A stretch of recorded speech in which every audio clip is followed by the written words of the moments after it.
मैं अजय सरपंच गंगेव से 41 किलोमीटर चल करके सुहागी घाट को पहाड़ से नीचे उतरकर तमसा नदी के किनारे पहुंचा हूं। इस तमसा नदी को अंग्रेज लोग तांसा करते थे और तांसा का ही अब टॉस हो गया, जबकि यह वो पवित्र नदी है जिसके किनारे पनासा में भगवान वाल्मीकि रामायण की कथा लिखी थी। इसी तमसा के तट पर गंगा नाति अब दूरतः, गंगा जी बहुत दूर नहीं हैं पनासा से, जहाँ ये तमसा नदी गंगा जी मिलती है 1.25 किलोमीटर वहाँ से पड़ता है पनासा से। पनासा में अम्बा देवी के मंदिर में आज वहाँ अम्बा देवी का मंदिर, काली देवी या अम्बा देवी का मंदिर बना हुआ है। उसी मंदिर के टीले पर बैठ करके वाल्मीकि रामायण लिखा। वहीं इनका आश्रम था, वहीं भरद्वाज जी भी थे। विश्व का प्रथम श्लोक या प्रथम कवि वाल्मीकि जी इसी तमसा नदी के किनारे। इस तमसा नदी का आप दर्शन करें। इसके घाट पर पहले तो बहुत कम था, लेकिन अब इस समय बहुत घनी आबादी हो गई है। इसमें पानी बहुत कम सब दिन रहता था, लेकिन अब बांध बन जाने से पानी अधिक है। अब यहाँ से लगभग 48 किलोमीटर दूर इलाहाबाद है और वहाँ से 42 किलोमीटर दूर मेरा आश्रम है बरना नदी किनारे। मैं 4 घंटे या 3 घंटे में मैं ब्रह्मर्षि आश्रम त्रिपुरापुरम सना चौहान पहुँच जाऊँगा। इसका पवित्र दृश्य आप देखें। मैं प्रातः 7 बजे चलने वाला, लेकिन जाड़ा थे 7:30 किया। फिर 7:45 बजे सरपंच अजय पांडे गंगेव के यहाँ से मैं निकल करके 41 किलोमीटर चला करके इस तमसा नदी पर पहुँचा हूँ।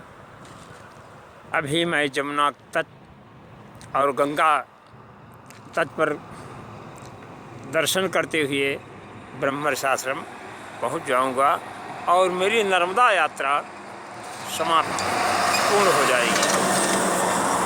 माँ नर्मदा की ऐसी कृपा कि कल मैं शाम को जब तेल भराया गांव पहुंचने, आश्रम पहुंचने के लिए, तो जैसे चला मुझे ठंडक लगी। कल दिन भर ठंडक था। मैं हिम्मत किया था कि आज 7-8 बजे रात तक पहुंच जाऊंगा, लेकिन जब चला तेल भराने से करीब 400 मीटर 300, तो मुझे लगा कि मुझे ठंड लग जाएगी और मेरे पास कपड़े नहीं हैं।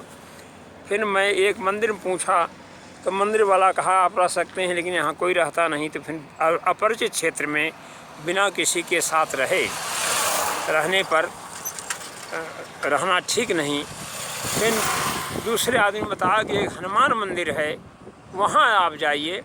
हनुमान मंदिर में अच्छी व्यवस्था है, लेकिन रात में कोई वहाँ नहीं रहता। फिर बहुत संकट में मानसिक चिंता हुई कि रात हो गई है, ठंडक बढ़ रही है, कपड़े नहीं हैं। फिर मैं कहा भाई ऐसा कोई आगे मंदिर बताइए जहाँ कोई रहता हो। तो एक आदमी उसने बताया कि आप सरपंच के यहाँ चले जाइए, उनके यहाँ भव्य मंदिर है, वहाँ आपको रहने की व्यवस्था भी मिल जाएगी। फिर मैं संकोच में अजय सरपंच के दरवाजे पहुंचा मोटरसाइकिल से। वो दरवाजे पर ही खड़े थे। मुझे देखा तो बड़ी श्रद्धा से कहा आइए, और इतनी सुंदर व्यवस्था किया।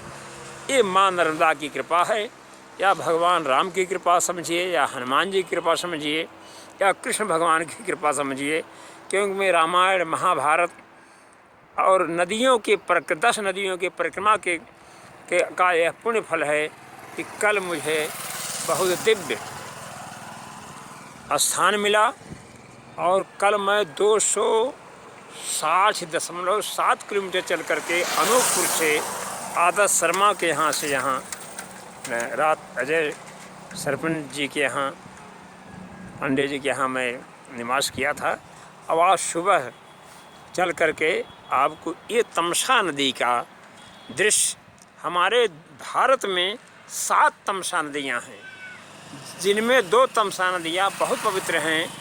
यह पहली तमसा नदी वो नदी है जहाँ पर विश्व का प्रथम श्लोक मां निषाद प्रतिष्ठानम अगम शास्त्री समा लिखा गया और वाल्मीकि रामायण की रचना हुई। और दूसरी तमसा वो तमसा पवित्र नदी है जो अयोध्या से मात्र 16 किलोमीटर की दूरी पर बहती है। और उस तमसा नदी के किनारे भगवान श्री राम वन जाते समय एक रात निवास किया था।